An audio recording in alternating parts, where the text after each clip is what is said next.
শিলিগুড়িতে আবারও মোহাম্মদ ইউনুস বিরোধী পোস্টার ঘিরে উত্তেজনা ছড়িয়েছে। এবার ঘটনাস্থল এনজিপি থানার অন্তর্গত অম্বিকানগর থেকে ভালোবাসা মোড় পর্যন্ত এলাকা। পথের দুধারে দেওয়ালে বড় বড় পোস্টার লাগানো হয়েছে, যেখানে লেখা রয়েছে বাংলাদেশের জিহাদি সরকার। এই পোস্টারগুলো ঘিরে এলাকাবাসীর মধ্যে মিশ্র প্রতিক্রিয়া দেখা দিয়েছে। কেউ বলছেন এটি রাজনৈতিক ষড়যন্ত্র, আবার কেউ বা বলছেন এর পেছনে বড় কোনো রহস্য লুকিয়ে রয়েছে।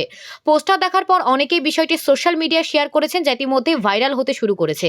তবে কে বা কারাই পোস্টার লাগিয়েছে তা এখনো জানা যায়নি। ইতিমধ্যে পুলিশের পক্ষ থেকে ঘটনাস্থলে গিয়ে তদন্ত শুরু করা হয়েছে। এনজিপি থানার ওসি জানিয়েছেন, এই পোস্টারগুলোর কারা লাগিয়েছে তা দ্রুত খতিয়ে দেখা হবে। শিলিগুড়ি শহরে বিভিন্ন প্রান্তে এই ধরনের পোস্টার নতুন করে কি সংকেত দিচ্ছে তা নিয়ে এখন প্রশ্ন তুলছেন সকলে। এলাকায় এই ঘটনা নিয়ে চর্চা থামার নাম নিচ্ছে না।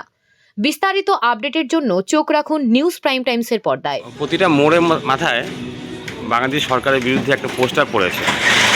তো কখন দেখলেন আপনি এই ব্যাপারটা? আমি সকালবেলা সকালে দেখেছি। তো কি মনে হচ্ছে এটা কি কারণে যেন লাগানো হয়? বাংলাদেশ সরকার বাংলাদেশ সরকারের যে তার জন্য এখন কিসের জন্য লাগাইছে ওটা বলতে পারলাম না। আপনি দেখেছেন কখন? আমি সকালবেলা দেখি। সকালবেলা দেখেছেন। কি বলবেন এই বিষয়ে? রাস্তা জুড়ে দেখা যাচ্ছে বাংলাদেশের যে অন্তর্বর্তী এখন সরকারের প্রধান রয়েছেন মোহাম্মদ ইউনুস, তার ছবি রাস্তার মধ্যে সাঁটা। তো এই বিষয়ে আপনি কি বলবেন? আমি সকালবেলা প্রতিদিন মর্নিং ওয়াকে যাই, তখন আমার চোখে পড়ছে ওই জিনিসটা। এখনও দেখতেছি পুরো গোটা অম্বিকানগরের রাস্তায় জায়গায় জায়গায় লাগিয়েছে।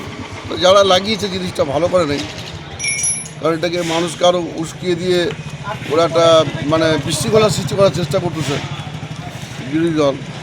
কারা লাগিয়েছে মনে হচ্ছে?